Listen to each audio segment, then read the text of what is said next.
Dobrý den, dámy a pánové, zdraví vás Jana z ilearnczech.com a mám pro vás ještě jedno video s českou abecedou. Ale dnes se podíváme na psací písmena, jak píšeme rukou, jak se to většina Čechů, když byli děti, učila ve škole. Já vám řeknu, jak takové písmenko píšeme, odkud kam jede tužka. Takže první písmenko, které tady máme, je A. Velké i malé A vypadá velmi podobně. Začneme tady nahoře, jedeme tady dolů, potom úplně nahoru, zase dolů po stejné čáře a potom už pokračuje další písmenko. Kdyby navazovalo to malé A, tak ho navážeme tady nahoře, potom se vrátíme, uděláme to bříško, zase pojedeme nahoru, dolů a pokračuje zase další písmeno. Takže tohle je A. A může být taky dlouhé, čárka bude tady nahoře. Další je písmeno B.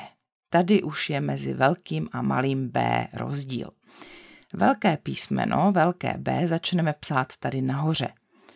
Pojedeme takhle dolů, potom uděláme tu kličku, vrátíme se nahoru, uděláme to horní bříško, taková malá klička, dolů a tady skončíme. Jestli budeme navazovat další písmeno, bude to tady dole, takhle. Takže přejdeme na malé B, jedeme nahoru, uděláme kličku, vrátíme se dolů na řádek, zase nahoru, tady je buď malá klička, nebo se jenom trochu vrátíme níž a další písmeno by navazovalo tady nahoře, například A. Písmeno C, zase začneme velkým písmenem, tady je takový ocásek zakroucený, takže tím začneme, trochu se vrátíme dolů, nahoru, dolů, na řádek a tady pokračuje další písmenko, třeba I s tečkou. Tak malé C, to je asi v polovině výšky velkého C, tak začneme tady. Navazovali bychom zase tady nahoře, tady bychom přijeli, tady bychom jeli trochu dolů a takhle.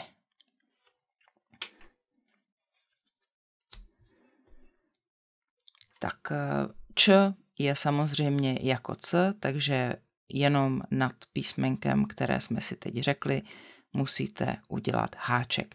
Jak vidíte, háček je nahoře, nad nimi, není vedle. Další máme písmeno D. Začneme velkým D tady, pojedeme dolů na řádek, tady se trochu vrátíme, uděláme kličku, pak uděláme to velké břicho a vrátíme se. Tady jenom tahle čárka, nebo možná, že já jsem zvyklá to tady ještě trochu zakroutit nahoru. Kdybychom chtěli navázat další písmeno, začneme tady dole. Například bychom takhle spojili to malé D. Takhle napíšeme malé psací D. Další písmenko bude navazovat zase tady.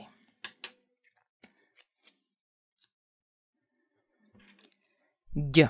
Zase stejné, takže jenom se podívejte, kde píšeme háček. Tady nahoře. Ale pozor, u malého D nepíšeme háček nahoře nad tou dlouhou nožičkou, nepíšeme to ani tady vepředu, ale píšeme to tady za nožičkou. A pozor, nepíšeme to jako apostrof, jak to vidíte v knížkách. Mělo by to v psacím písmu opravdu vypadat jako háček. E. Tak možná už víte, protože jsme už spolu napsali písmeno C, jak začít. Začneme tady, v v té ulitce. Tak začneme nahoru, uprostřed uděláme malou kličku, jedeme dolů a tady budeme navazovat další písmenka. To znamená, že kdybychom chtěli napsat malé e vedle toho, tak to bude přímo tady. Jinak tedy malé e začíná na řádku, uděláme kličku, vrátíme se na řádek a pokračuje další písmeno.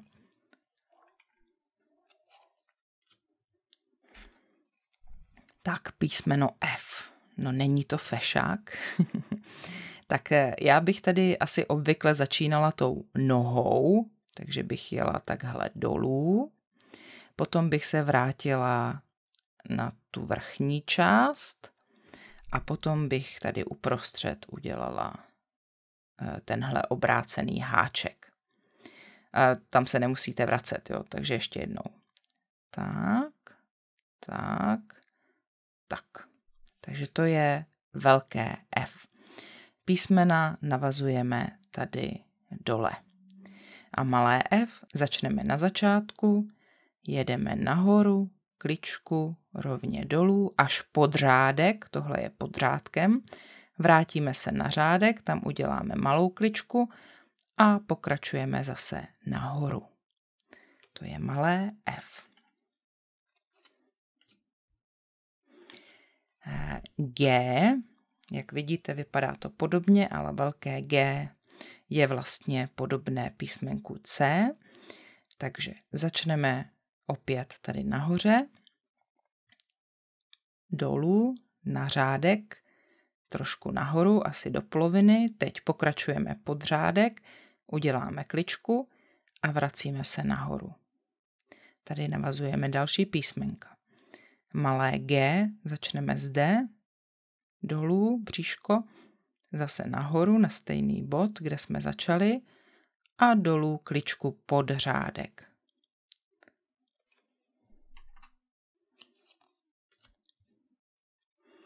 Další je písmeno H.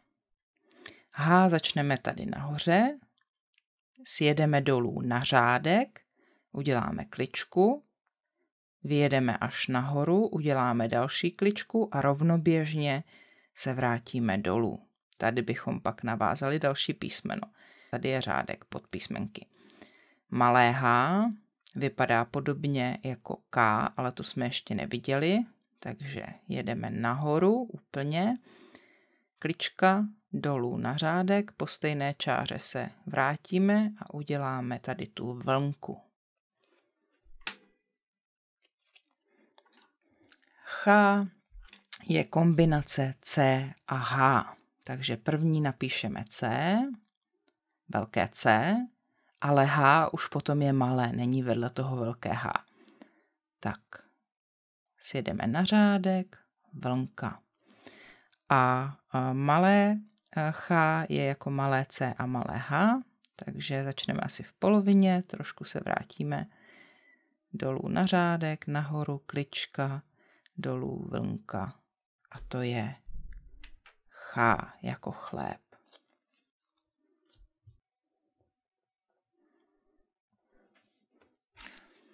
Tak písmenko I je lehké, takže velké I, jak vidíte, nemá tečku. Je stejně vysoké jako ostatní velká písmena a je to vlastně část K, které uvidíme za chvilku. Takže jedeme dolů na řádek a to je všechno. A další písmenka bychom navázali tak, že bychom začali tady dole. Malé I, jedeme nahoru, takový zobáček, nebo zastavíme a zase dolů na řádek. A nahoře uděláme tečku nad písmenkem. I musí mít tečku.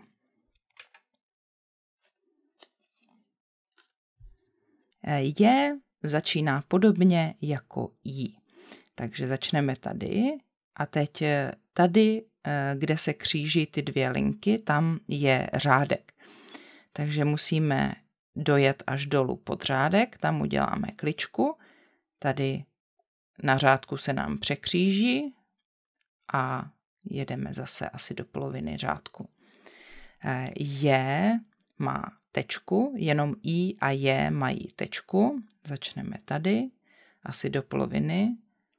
Potom podřádek, tam uděláme kličku, na řádku to překřížíme a pokračujeme na další písmenko. Nezapomeneme na tečku. Další je K. Vidíte, tohle je jako I, ale tady ještě to písmenko pokračuje. Takže začneme dolů a teď musíme začít znovu.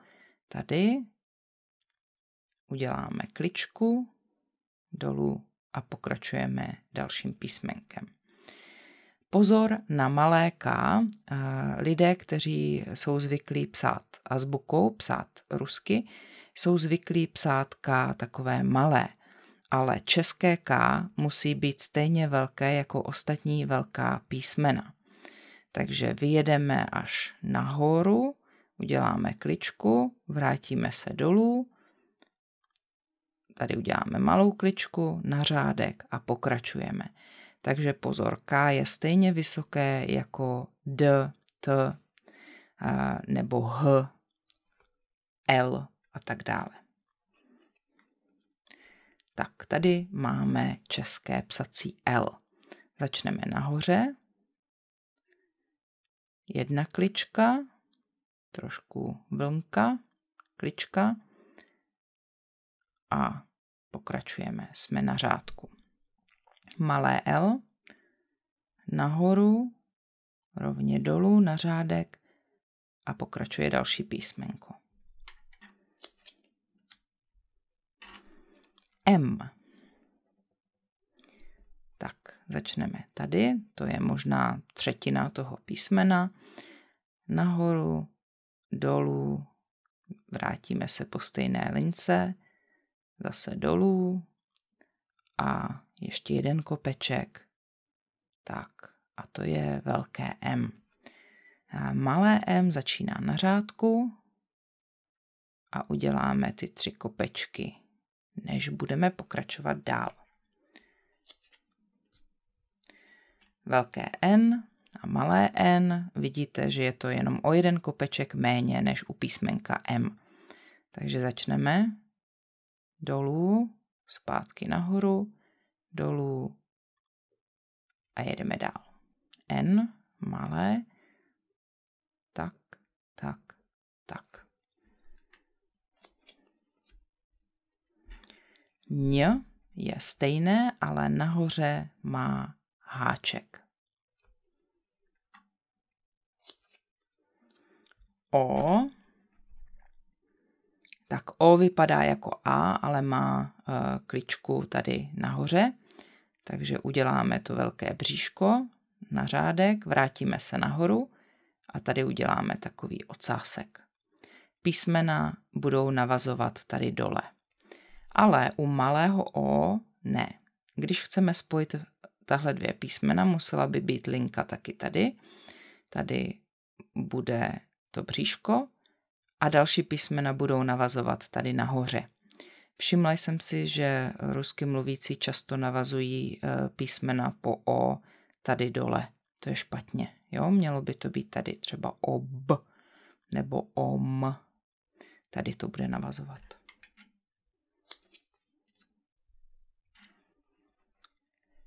Papoušek P. Tak začneme tady nahoře, sjedeme dolů, uděláme tu kličku, vrátíme se nahoru, tady dokončíme písmeno a další písmena by byla tady navázána dole. Tak tohle písmenko malé P jde pod řádek. Takže vyjedeme, uděláme špičku, vrátíme se dolů až pod řádek, zpátky, vlnka a pokračujeme. Q. Vypadá to jako C, ale má ještě něco navíc. Takže takhle, tak, zastavíme, dolů pod řádek, po stejné lince se vrátíme zpátky. Q malé, jako D, ale nepokračujeme nahoru, jedeme dolů, tak.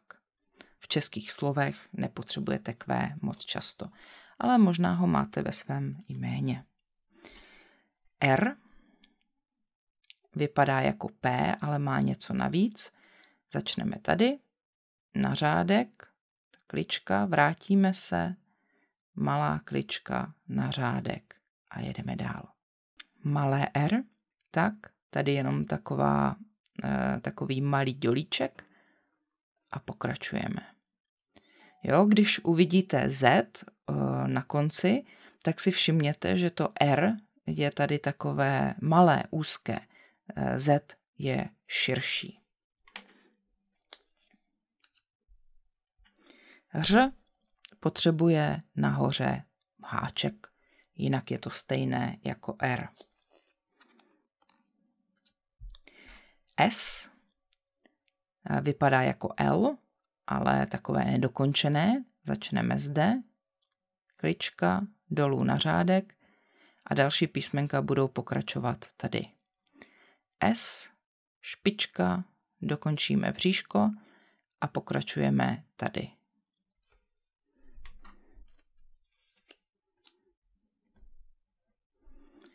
Š zase jenom potřebuje háček. Já bych ten háček asi napsala tady, ale prostě je nahoře.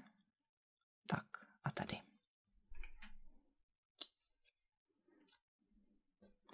T vypadá jako F, až na to, že nemá uprostřed překříženou tu nožičku, velké T. Takže noha, něco nahoře, ta střížka a pokračujeme s psaním tady dole. Malé T, úplně nahoru, stejně vysoko jako je velké T, tam se zastavíme, kolmo dolů, dole malá klička a píšeme dál. Tě má háček, u velkého T nebo tě je to nahoře nad tou střížkou, ale pozor, stejně jako u D, u malého T píšeme ten háček vedle, nepíšeme ho vlevo, nepíšeme ho nahoře, píšeme ho vpravo. A nepíšeme apostrof, ale píšeme celý háček.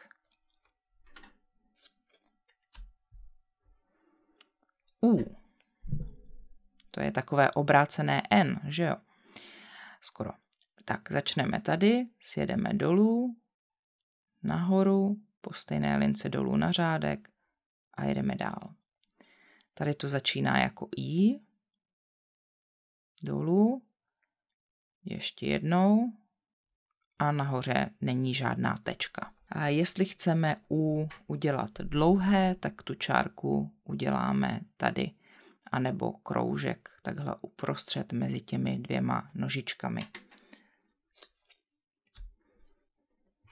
Tak další máme V. Takhle sjedeme dolů na řádek, nahoru, klička, nebo se vrátíme po té nožce trochu dolů a pokračujeme. Další písmena navazujeme tady dole. Malé V a stejně jako u O písmena navazujeme tady nahoře přes tu linii.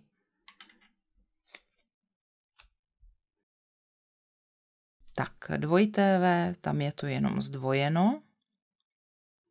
Takže dolů, nahoru, zase zpátky dolů, ještě jednou nahoru, klička nebo ocásek a tady navazujeme další písmena, například A jako Valdemar. Malé dvojité V začneme psát tady dole a další písmena navazujeme tady nahoře.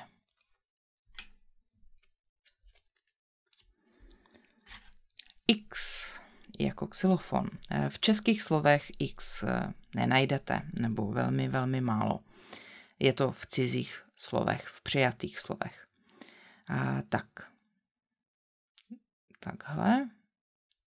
Takhle, nebo můžete jet takhle, nejsem moc zvyklá psát velké X, a navazovali bychom písmena zde. Malé X tady takhle naváže, tady nemusí být takhle vyvýšené, prostě naváže na jiné písmenko. Vyjedeme nahoru, překřížíme a další písmenka pokračujou tady.